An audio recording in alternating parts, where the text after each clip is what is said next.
Today's daf is Kuf Chaf, but we're one blot ahead, so we're going to do Kuf Chaf Aleph. Yesterday, we discussed how we know that the prohibition for a girl who was married out of the Shevet to marry a girl who yarshened from her father because she had no brothers, there's a prohibition for her to marry out of the Shevet. We said that prohibition was not related, it was not relevant, it did not apply to the Bnei Shlavchad. They were able to marry whoever they wanted.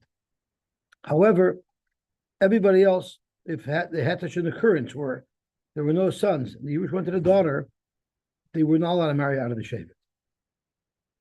Gemara wants to know, how do we know that this prohibition only applied for the generation of the boy Aretz? How do we know it wasn't a prohibition that lasted forever? Zok to Gemara, because in the pasuk where it discusses this, the Torah says Zahadav. Zahadav tells you that it only applies to this generation, not to others. So that led to the Gemara to explore where else in the Torah does it say Zahadav, and how about those places? Are those places also restricted to that door? And the Gemara found two places, and both of those places are not restricted to that door. One is Zahadav by Shchutei Chutz, and one is Zahadav by the Parish of Nadar. So the Gemara says the reason why Shchutei Chutz applies to the Doiros, even though it says Zahadav, is because there's another word in the pasuk introducing Shchutei Chutz that says L'Doiraisa, meaning it applies for all times. So the obvious question is, if by default it would apply to all times, and you need Zahadav to tell you it only applies for that generation, so why do we need L'Doiraisa? Forget L'Doiraisa, forget Zahadav, and by default it would apply to everything. The Gemara said because Zahadav, it had to say Zahadav by Shchutei Chutz, because there was going to be Gzera Shava, an important Gzera Shava, between Shchutei Chutz and Nedarim. So we needed that Zahadav. Now that you have the Zahadav, you needed L'Doiraisa to neutralize. The Gemara says once you have the L'Doiraisa by Shchutei Chutz to neutralize the Zahadav, and to say that it applies forever, using the Gzera Shava that we need anyway for other things, you can also say that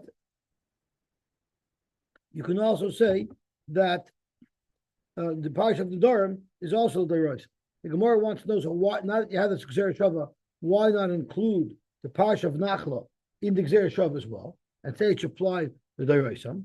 So for that, the Gemara answered, because then it shouldn't have said Zadover, it shouldn't have said anything, because by default, we know that it would apply the Dairoisam.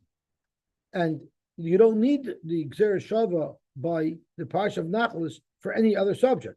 The only thing it would have been relevant for was to tell you that the prohibition lasts. There's no need for that. That would be the default anyway. So now let's take a closer look at the Gzera Shava and what are we teaching each other between Shchutei Chutz and Afaras Nedarim. So from Shchutei Chutz, the Torah addresses Aaron and Elazar and Kol Yisrael. So from there we learn that not only do you need a Chacham to be Mater Neder, even 3 Yechidim could be Mater Neder, like we do Erev Rosh Hashanah. So that's the limit that we have from Shchutei Chutz. And the limit that we have from Rosh Hashanah is to tell you that just like the Durham, you could be Shoyel on the Neder, so to Hektish, you could be Shoyel on Hektish. You could retroactively remove the Hektish. The problem with that formula is that Beis Shammai, who also has to explain these psukim, disagrees with this halacha that you could be Shoyel on Hektish. And you can't be Shoyel on Hektish, which means he's not dashing the whole Gzera Shava. If he's not dashing the whole Gzera Shava, what's the purpose of the Zahadavar by Shchutei Chutz, and what's the purpose of the Zahadavar by Nedarim? So the Gemara says the purpose of the Zahadavar by Shchutei Chutz is to tell you that only through Shchita will you be over the issue of Shchutei Chutz, not through Malika, even if it's on a bird. And the Zahadavar that it says by Rosh Hashanah, we learn that a Chacham is Matir and a Baal is Mefer. So a Chacham is Matir by making it a Tos Meikari and retroactively removes the nether. But a Baal could only take off the nether Mikanu Laba. So if the Chacham says Mufar Lach, it won't work. And if the husband says Mutar Lach, it won't work. So now there's only one more missing link. Everybody agrees that for a nether, Shloisha Hajoitos could remove a nether. But now that Beis Shammai doesn't have the Gzera Shava anymore, between Shchutei Chutz and Rosh Hashanah and the Parish of the Durham, how will Beis Shammai learn that any 3 Yechidim, any 3 Hadyotos can be Mater Neder? And that's what started us off with the brisa that the Gemara brought down today. So the Gemara, all the way at the bottom of Daf Kuf Chof Amud Beis, quotes a brisa, which says, "Vayidaber Moshe Ma'adei Hashem al Bnei Yisrael." That's right in our parsha that we're learning these days, Parshas Pinchas. At the end of it, it sums it up that Hashem taught the Ma'adei Hashem al Bnei Yisrael. Rabbi Yosy from this Ma'adei Hashem that is extra, Nemru Ma'adei Hashem Nemru. It says this by Ma'adei Hashem, but Shabbos Bereshis Nemru. It doesn't say this by Shabbos, and we refer to Shabbos as Shabbos Bereshis because the word Shabbos, if we use it by itself, could also be a reference to Yom Tov. The Gemara uses the word Shabbos Bereshis to tell us that we're talking about Shabbos that was already in existence the very first week that the world was created. It's the same Shabbos that we have today. Benazai had a different limud, and again, we don't know what this limud is yet until the Gemara elaborates on it, and we'll see soon what that is. Is that Benazai Omer Ma'adei Hashem Nemru Hafaris Nadorm Lanem. And Rabbi Yosy bar Nosson is a third approach. I'm sorry, Rabbi Yosy bar Nosson was trying to understand this brisa because this brisa is very cryptic. We don't know what they're referring to. So Gomer lo Lahamas Nisa, he was trying to understand this brisa. He was not able to understand what it was talking about. So although we didn't know what was flying when we learned the brisa, we're in good company. Rabbi Yosy bar Nosson didn't either know what it meant. Also, Basra Rabbi Sheshet Lenardo. He went to Rabbi Shesh's Nardo. He couldn't find him there. Also Basrei Lemechuza, and then he went to Mechuza. Ashkechei, that's where he found Rabbi Shesh. Omer Le, he asked him, "My Moyadei Hashem Nemru Shabbos Bereshis Lo Nemra." So Rabbi Shesh explained as follows: Omer Le, Moyadei Hashem Tzrich and Kiddush Best. We know we say Mekadesh Yisrael Bazmanim because Hashem is not directly Mekadesh the Yom Tovim. Hakadosh Baruch is Mekadesh Yisrael. And Klal Yisrael is Mekadesh the Yom Tov. How are we Mekadesh Yom Tov? Because the Yom Tov is dependent upon the day of the month and what month it is. Who is going to declare when there's a new month and what day that new month will start? That's going to be Bezdin. So therefore, Mayad Hashem Trichen Kiddush Bezdin. Mayad Hashem only become Kodesh through the fact that Bezdin proclaims the Rosh Chodesh. But Shabbos Bereshis ain't a Trichen Kiddush Bezdin. Bezdin doesn't have to get up every Sunday morning and say, today is the first day of the week. That's automatic.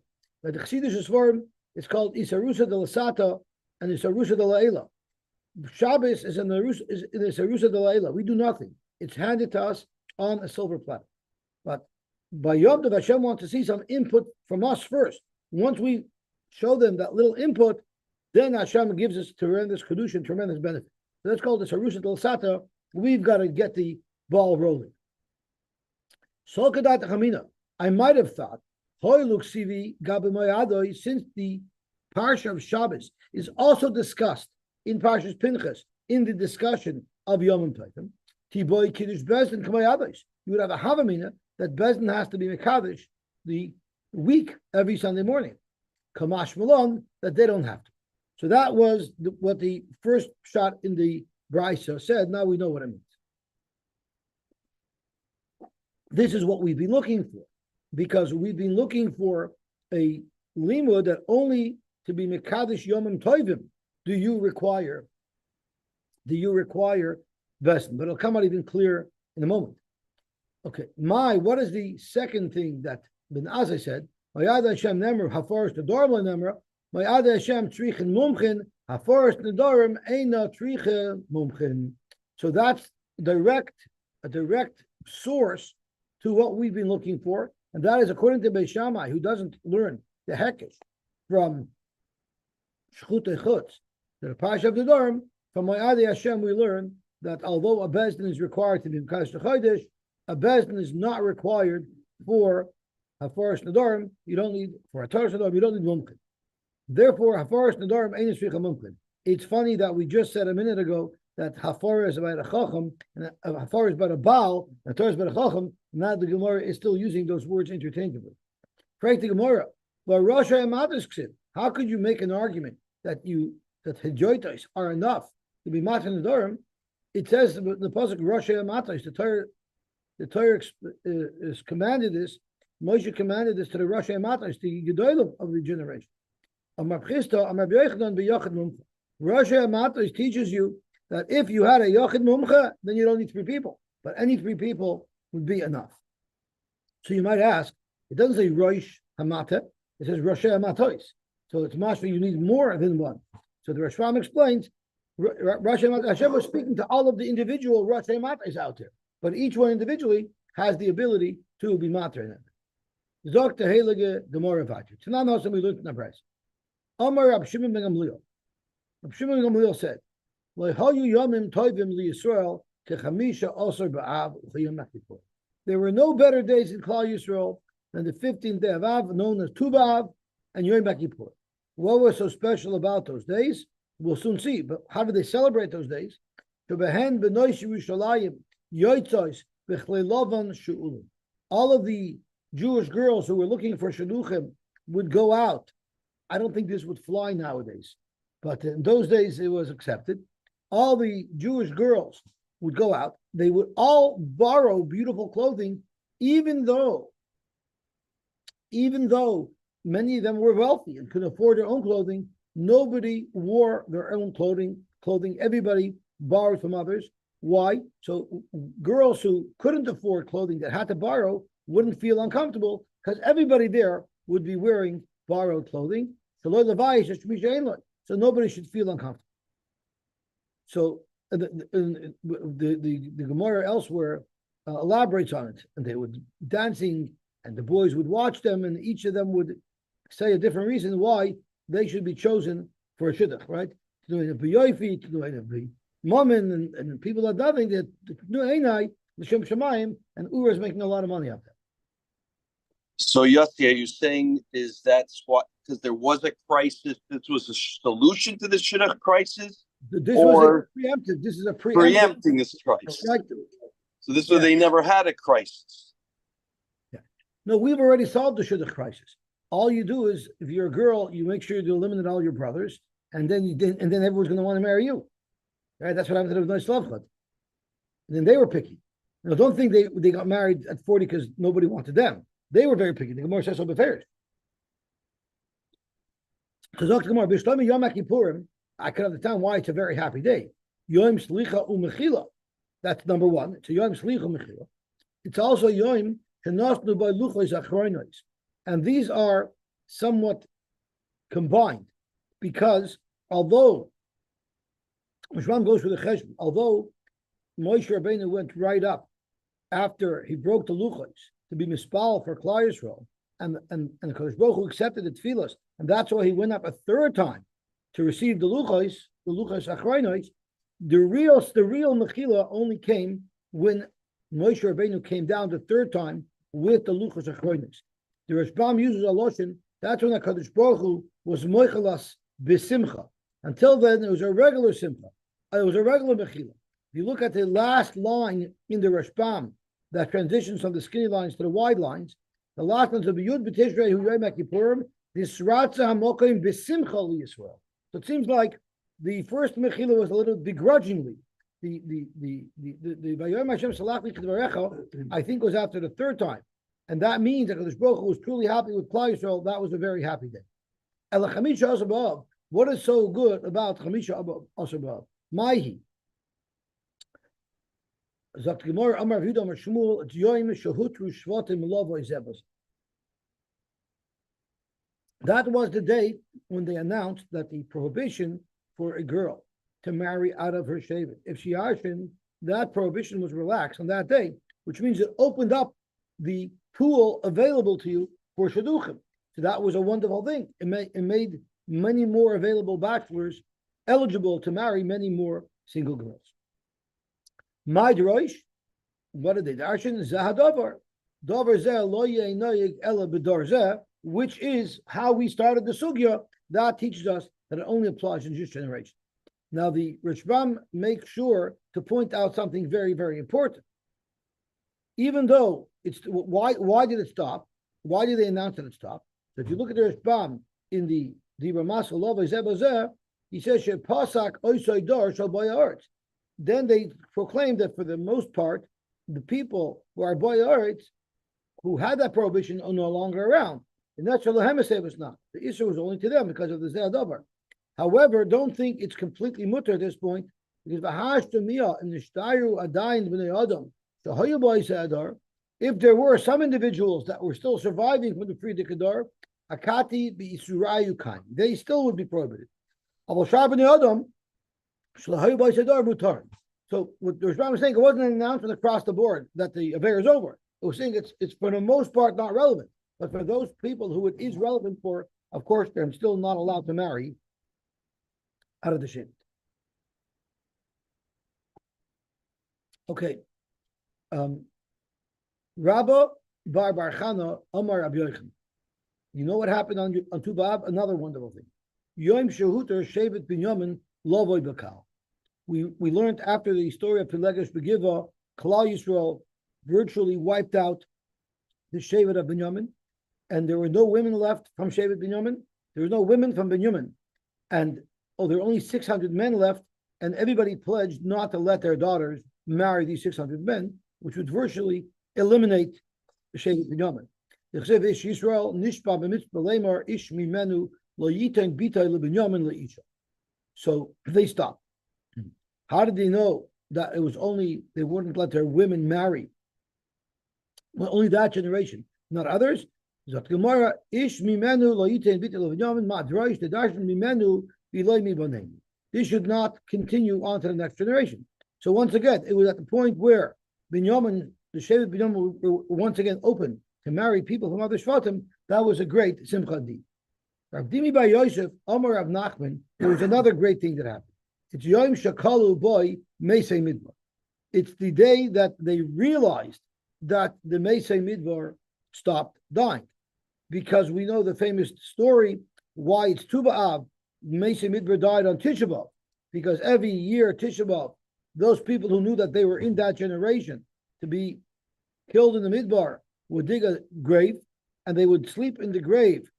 They would sleep in the grave Tisha B'Av by night, and in the morning, those who woke up buried those who didn't wake up. But what happened was, one year they all woke up. So they're thinking, hey, maybe we have the date wrong. Maybe it's not quite Tisha B'Av yet. And they waited until there was a full moon, which is the 15th. But by the time there's a full moon, they would have known for sure Tisha B'Av passed. And if they're alive, they're going to stay alive. There's a big discussion in the Rashbam and Tosfos and in the Rishonim. What happened? Were people who were supposed to die that they end up living, or maybe they died the year before? So there's one shot that they had all those people who were supposed to die would have died the year before. But the question is, if you know that you were born and you were 20 at the time, so you would have known that you died the year before. And if you died the year before, then they should have already been happy a year earlier. Why did they wait a year? They already knew it was Kali Meisi Midbar. If all those people died already. You're looking at me funny. So I'm sorry. So yeah. The pshat that Tosfos likes the best is that in fact the last year they got hutar. Hashem was moichel them, and the batch that was supposed to die the last year actually survived. So not all of the Meisei Midbar died. That last batch didn't die. So they were 20. You're talking about anybody who was 20 at the time? They would have just been 20. So that's how Tosfos discusses how old did that be? If they're just 20, or if they're just before 20. But yeah, they were 20. They would have been in the list of the Meisei Midbar, and that last year will be soif richam alei makadosh baruch hu v'loy meisei. Then what do we do with one previously that said that you know you do in color? So you do in color, and all of those who turned 20 in that way? I guess so. That's a good point.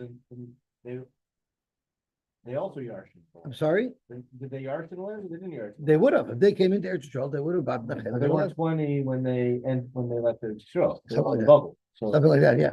So it seems that there was it's a funeral director's dream, but they died in order. In other words, they died the 39-year-olds or when it was 20 to 50. So the 49-year-olds died the first year, then the 48s, and then the 47. So that's also a very, very good question, because they bring down a measure that says if you take all the people, 600,000, and you divide it by 40 years, it works out to like 15, 16,000 and change per year. So, correct, are you going to tell me that in Mitzrayim exactly that's how many people were born each year? It's not likely that it happened. Some years you'll have more people born, some years you'll have less people born. But that is part of the discussion. That could be the exact amount of people died every year. So you literally knew when your time was up. And So not I was like, why from they put the any- grave? So But, what's but the it's also the age. So Yeah. anybody, so the first, so they kept going in reverse. You know, when you get to when you got to your 60th birthday, today's not going to be a good day. Right. Right. Exactly. So that's what Tosh was asked. Does it make sense to say that it was exactly even? So Tosh ends up. So then Tosh's next kasha is going to be.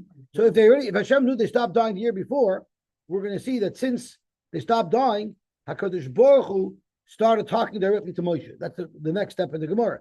Hashem already stopped killing them the year before. So why did Hashem wait a whole extra year not to speak to Moshe? So that's what we're going to discuss in a minute. Who's gonna ask? Ronnie was about to say something.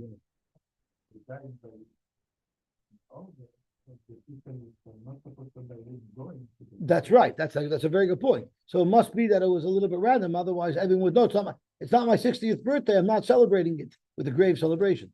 That's right.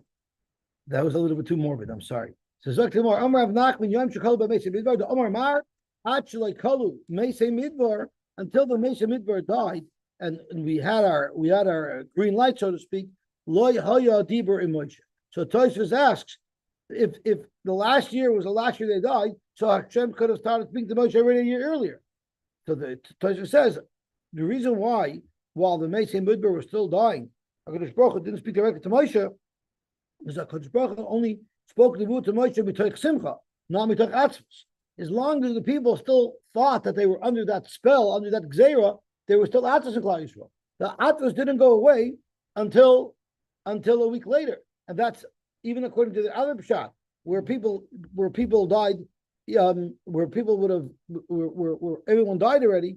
At the end of the day, the atzvus was until Tu B'Av of the following year, where everyone was sure nothing was going to happen, and that's why Kadosh Baruch Hu was able to speak to Moshe again. Shneimar, Vayikasher Tamu, Kol Anshe Al-Mochama, Lomus Mikarev Ha'am. What does it say after that? The Samach Le Vayidaber Hashem Elai Lemor Elai Hayadi. Hashem spoke directly to me only after the Meisei Midbar stopped dying. There's a shaila what the makor of this is. Is it from the diak of Elai Lemor, which is one pshat that the Rishbam says, but the Rishbam says there's another pshat, or maybe just because it's right near the pasuk of Vayikasher Tamu. Maybe there's no specific diak from Elai. Ula Amar, there's another Yom Tov. It's Yom Shabitel Boi Hoshea Ben Allah Pardesoyis Shahoysev Yerovim Al Adrochim Shloyalu Yisrael Loreg. That was a little bit of a mouthful. We know that Rechavam was the son of Shloimeh. And in Rechavim's days, after Rechavim's days, the Malchus split up. And there was the Malchus Beis David, which was Rechavim's children. And then Yerovam ben Nevat was the first king of a Melech Yisrael who broke off. And he had a nice following, and he ran into a problem when Sukkot came. Everybody was all excited with Dal Minim, and he's planning ahead. He said, we got a problem. Because we know that on Sukkot, the Melech sits in the Azorah and does Hakel, reads the Mishnah Torah, and we know there's a rule that there's no yeshiva b'Azorah ela Malchus Beis David. So I'm going to come there to Hakel, because he also wanted to be a Knacker in Shul, and Rechavim's going to be sitting, and I'm going to be standing. How does that look? That's going to expose me to everybody that I'm not a legitimate king, right? So what am I going to do? To not go, then I look even worse. So he said, you know what I have to do? I have to somehow stop this whole minhag that everybody comes up to Yerushalayim, and then it won't be relevant. How am I going to stop everybody from doing it? He set up along all the major entrance routes to Yerushalayim. He set up avodah zarah, and he set up sentries that wouldn't allow anybody to go further. And as everybody came, they were instructed to go down to the avodah zarah, and they were turned away. That created a tremendous problem in Klal Yisrael. And as generations moved on, Hoshea ben Allah was also a king who took over.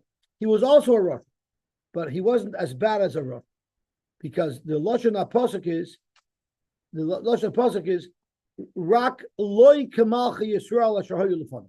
So it says he went b'derech Yerovam ben Nevat, so he still continued the Aveira, but he wasn't as bad as Yerovam. What was the difference between him and Yerovam?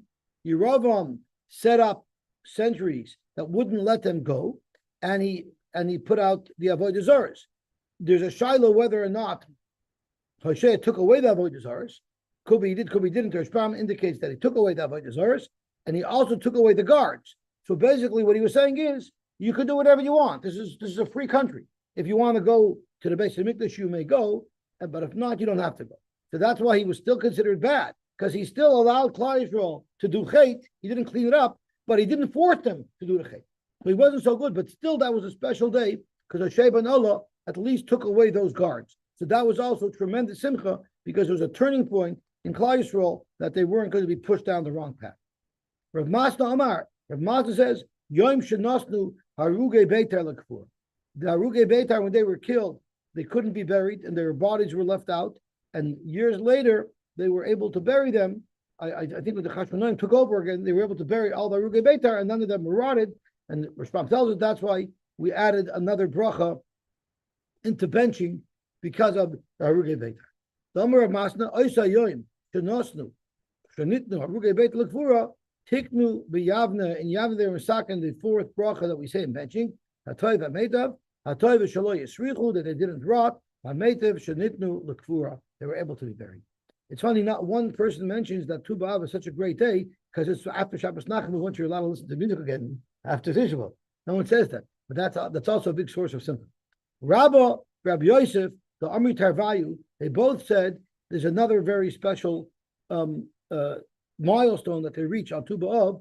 It's Yom Shapoiskin Boy Milichores Eitzim L'Maracha. Now this is a little bit depressing for people who love their summer. It's the day that the heat of the summer begins to wane. The day that we start partying on Yom Tov is the beginning of the end of the summer. And therefore, it impacted that they no longer were collecting wood to be able to use to burn on the Mizbeach.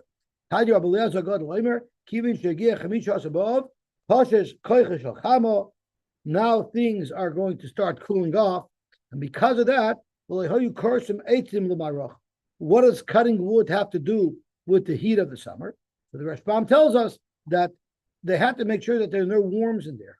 As long as a lot of heat, the wood stays dry and it doesn't allow a great breeding ground for worms. But as things begin to get colder, things get moister, and it's possible that worms will start to grow. I'm just reading some excerpts from the Rashbam. Shekol eitz shenimsa boy telas is possible mizbeach.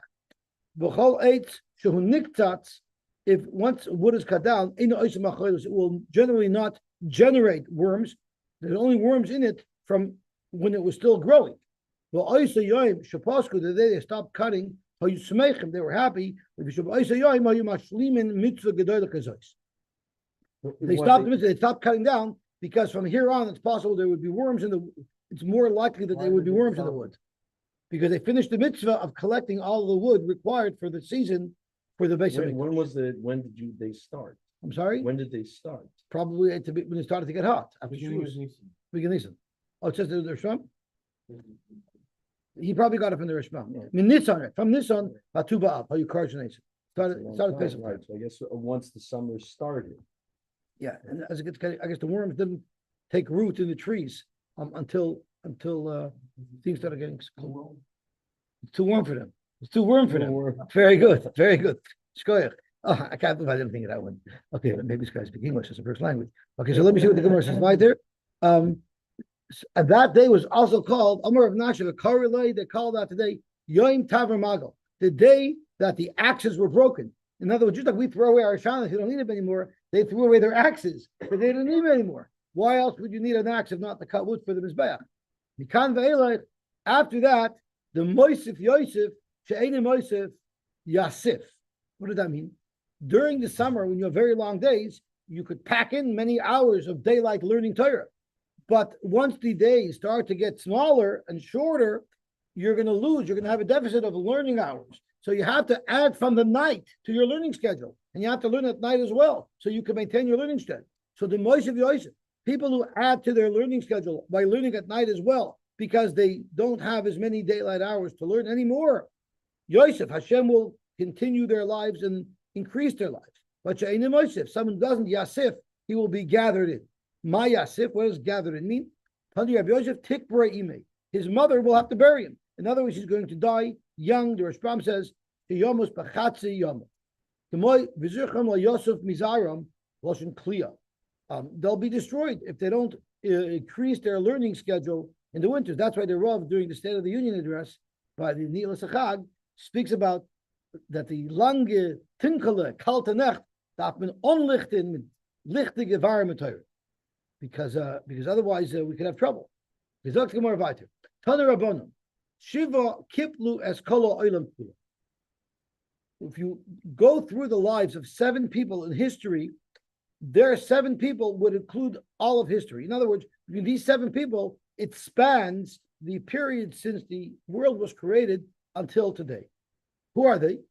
Mishuselach ra Adam. So Adam lived, and Mishuselach saw Adam. So there's the continuity. And the Rashbam tells us we're not just speaking about people who happen to have lived on the world at the same time. Rather, we're speaking about people who learned and studied and were influenced by the person before them. So Mishuselach was influenced by Adam, and then Shem ra Mishuselach, Yaakov ra as Shem, Amram ra as Yaakov, Achia Ashiloini ra as Amram, he saw Amram, and Elio ra as Achia Ashiloini. And Elio saw Achia Ashiloini, and Elio is still alive, Vadayin Kaim. So of course, Tosfos speaks out. It has to be that this Gemara does not hold that Pinchas was Elio, because you could have cut out some people, because Pinchas would have seen Amram. So you could do away with Achia Shiloni. So that's why you need these 7 people to span the whole history of the world. Frankly, more of Achia Shiloni Ras Amram. How is it possible that Achia Shiloni Ras Amram? And now we're going to come full circle. Remember, we discussed there were certain people who were old enough that we thought they should have died in the Midbar, and they didn't. So that's how this whole sugya started. Now we're going to come back around full circle. Achia Shiloni Ras Amram.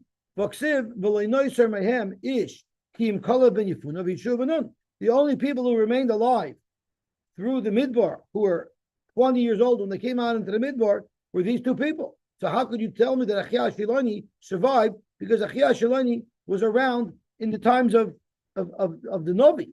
As the Rashbam says, Achia Shiloni was around. Let's see where we are. Achia Shiloni. He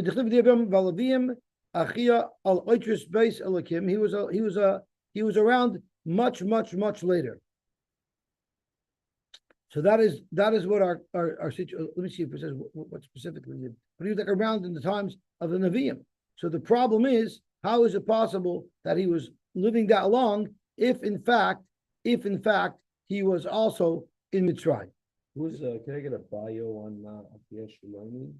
A little bit of the Navi and the days of Europe. You don't know what is what the Rambam is to it.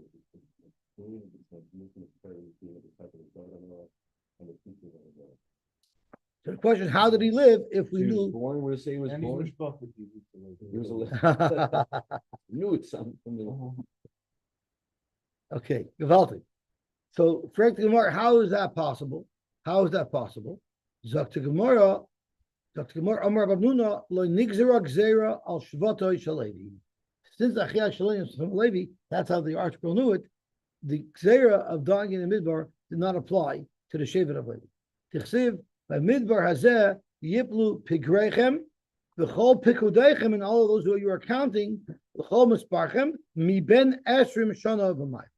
The Torah tells us only people that were 20 and older during these Averis, they were the people who didn't survive. Younger people did not survive. Misha pekudah mi ben esrim. Unless the only types of people that are included in the Gzeir are people that when they were counted from when they were 20 years old. Yata shifta shalevi shepekudah mi ben shloishim. Now there's a shayla understanding what ben shloishim means. Either means from when they were 30 days old, mi ben chodesh shemal, because that's when they were counted, or it could mean mi ben shloishim years from when they did the avodah. Break the Gemara. Umishar shvatim lo yayil. So you're telling me besides Shevet Levi, Yeshua and Kalev, nobody else who's 20 by the time of the coming into the Midbar survived? Latanya, we learned Yair ben Menashe, Umacher ben Menashe, Noldu b'mei Yaakov. They were born in the days of Yaakov Avinu. So clearly, clearly within 17 years, because Yaakov died 17 years after he reached Mitzrayim. So they for sure were already born within 17 years. So the youngest they could have been, what's 210 minus 17? It would be 93. They had to have been at least, if they saw Yaakov, if they were born B'mei Yaakov, they had to be at least 93 years old but 210 minus 17. So they must have been 193 when they left Mitzrayim, right? So v'lo mesu, they didn't die. Achenichnu le'eretz Yisrael. Shenemar ve'yaku mehem anshe ai ki shloshim v'shisha. Remember with the story of Achan, they lost the next battle to Ai, and it doesn't say 36 people died, like 36 people died. What does that mean? Utanya, shloshim v'shisha mamish. That's one shot. Divrei Rabbi Yehuda. Amalei Rabbi Chemah v'chinemer shloshim v'shisha. It doesn't say 36. It was like 36. Elo zeyar ben Menashe sheshokol karuba shal Sanhedrin. He Sanhedrin is 71. He was like 36 people. He was like Roiv. He was such a big Tamachochem. He saw Yaakov Avinu. So he was like Roiv shal Sanhedrin, and he was killed by the Milchama with Ai. So you see that someone did survive from Mitzrayim until into Eretz Yisrael. Elo Amar Rav Acha Yaakov lo nigzer gzeira. Loy al pachos mi ben Esrim, v'loy al yeser mi ben Shishim. And he was well over 60 by the time he got into the Midbar. Loy al pachos mi ben Esrim, d'chsev mi ben Esrim shana v'malo. That's muforish in the pasuk. Loy al yeser mi ben Shishim. Why? Gomer umala me'erchim. In the parsha of the Mesa Midbar, the Torah only says from 20 and up, but it doesn't say what the upper limit is. There is an upper limit. Where are we going to find an upper limit? In another place where the Torah uses a similar syntax, Abu Mala, that's Erechim. We know Erechim from 20 to 60, someone is assessed at a higher rate. Once he hits 60, there's already a senior's discount. So Mala Alon, yes, ben Shishim is Kapachas ben Chav. He's already downgraded. He's not considered in the main adulthood years. Avkan, yes, ben Shishim, Kapachas ben Esrim, and therefore Yar ben Menashe did live because he was old. The problem is it doesn't say except. It just says Yiblu Pigrechem. So the Rashbam explains how we would learn the pasuk. Zok the pasuk as follows. Let's see where he says it. No, it doesn't say it. He just says all those people who were supposed to die, they died. It says Vaynoisher means only those people who were supposed to die, died. Okay, but there were people that were above that. Zok to Gemara, Iboilu. The Gemara has a shayla. Eretz Yisrael l'shvatim iflug idilma l'kakav gavi. When Eretz Yisrael was split at different levels, right? First, it was split into 12 parts, one for each shevet, and then it was split in each shevet from mishpacha to mishpacha. So up until now, when we had the discussion of the Yosy Mitzrayim, l'bayaaretz, that wasn't on the high level chalukah to the shvatim. That was once each shevet had their allotment, how that was split further. But now we're going to go back to the highest level. Was it split up according to the shvatim, meaning each of the shvatim got an equal share, and that means the shvatim had more people got a little squishy. Maybe each shevet got based on how many people they had that was entering Klal Yisrael, entering Eretz Yisrael. Let's have a look at the Rashbam. Equal pieces. The Achagach kol shevet v'shevet mischalek l'fi anosho. Either show Yosy Mitzrayim or l'fi boya aretz. So all of the previous discussions wouldn't be relevant to the splitting into the whole Eretz of the 12. That was only into the more granular splitting within each shevet. Or was it l'kakav gavri l'rasha enoshim shekol echad b'Yosy Mitzrayim l'Rabbi Yoshia or l'boya aretz l'Rabbi Yonasan. So b'Yosy Mitzrayim, it wasn't just 12 parts. There was some shvatim were bigger than others, even when they left Mitzrayim, because there's already a couple of generations after the Shvatim, or Boye Aretz would have been even more. And then each person got an equal amount. So that was a discussion. Dr. Gemara Tashma, Gemara wants to bring a raya. It says in the pasuk, "Bein Rav Lama." What does it say in the pasuk? It says, "Al pi agoyro techalek nachalose bein Rav Lama," which seems to indicate that some people got more per capita, and some got less per capita. So therefore, we see that it must have been given in 12 equal parts to the Shvatim. Let's see the Rashbam. Al pi ha'goyel techalek ha'aretz nachlosan shel Yisrael. Sheyikach kol shevet v'shevet ma sheyitn ha'goyel. Every shevet got what the girl of the Shvatim gave them. Bein shehaya magia lechelek meruba kagoyin shevet sheyesh be'anashim. Who would have a very big chelek? A shevet that had fewer people. Bein shehaya lechelek muat kagoyin sheyesh le'anashim harbe. The Chiva and the Chala Shvatim loichim b'shava, since every shevet took the same amount of people, the same amount of land, as far as hectares or acres are concerned. Shevet HaKatan, Shevet HaGadol, Nimtzu, Chelke b'nei Shevet HaKatan, Merubin Mechelke b'nei Shevet HaGadol, because there's less people amongst which to divide the same size land. But the Ila Karka Gavre, my Bein Rav Lamat, if they allotted the Chelek for each shevet, also based on how many people were in that shevet, Bein Rav Lamat wouldn't make sense because Valaynot lo Kulon Bishon. So Zokim of Oitanya, and we have another right. Asida Eretz Yisrael, La'asid Lovoi, and it says in Yecheskel, when Mashiach comes, Eretz Yisrael will be split into Shloisha Osir Shvatim, to 13 Shvatim. Originally, when we moved into Eretz Yisrael, Yeshua split it up only into 12 Shvatim. Well, then Nischalta El Bekesef, and it was also Bekesef, meaning not everybody got the exact same size land. Everybody got the exact same valued land. So 1,000-acre farm would be equal to a small lot in Manhattan, right? You looked at its value. Shenemar ben Rav Lama'at. That's right. But so the Gemara is going to be discussing how they did these equalization payments.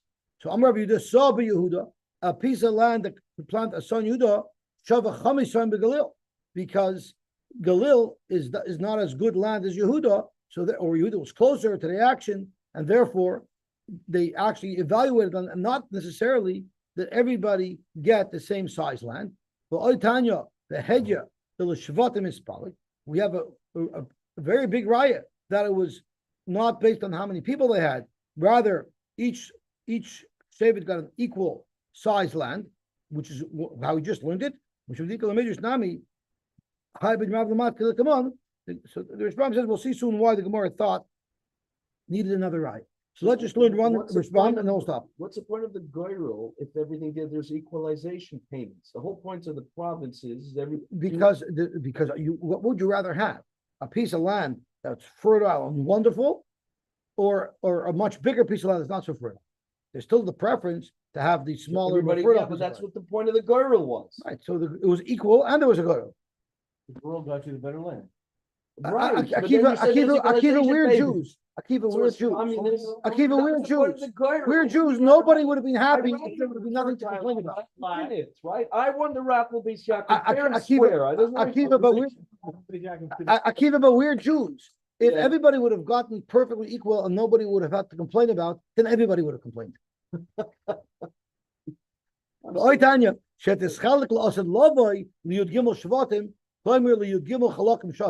Don't think the 13 Shvatim are because of Yosef has 2 Shvatim. We're going to soon see what the 13th piece was for. We're going to talk soon about who got it. The Imishum Levi, if it's now giving distribution to Levi because he never got distribution until now, the Noket Nachalok is Shar Shvatim that lost Levi, he'll get the land like everybody else. Shar Levi Echad, Hamanashe Ephraim Nami Loitu Lachelik Echad. That means Menashe and Ephraim are also only taking one chelik. Shar Yosef Echad. Nimtzu Yud Beis Shvatim Noitim Yud Beis Chalakim. Yud Gimel L'Nasi Kidlakim. We see the Yud Gimel went to the Nasi. The Nasi is going to get the most land. Just saying. Okay, so we'll stop here and we'll go to the word. The Rosh Hashanah can always bet Nagitten Kvittel Piskatava, which was like to an emes Gemach Simatova with brachas and parnasa, with brachas in health, with brachas in shaduchim, with brachas in shalom bayis, with brachas in Torah and in Yerushalayim and in Achav Zadas and Simcha, and we should just have a wonderful life. And most important, Rebbe Shem should free all the hostages and save all the soldiers and bring us all soon to Eretz Yisrael. And then he should nekoyim le'einenu. We should see the nekama that the Rebbe Shem does on the horrible goyim what they did. Where we're ready.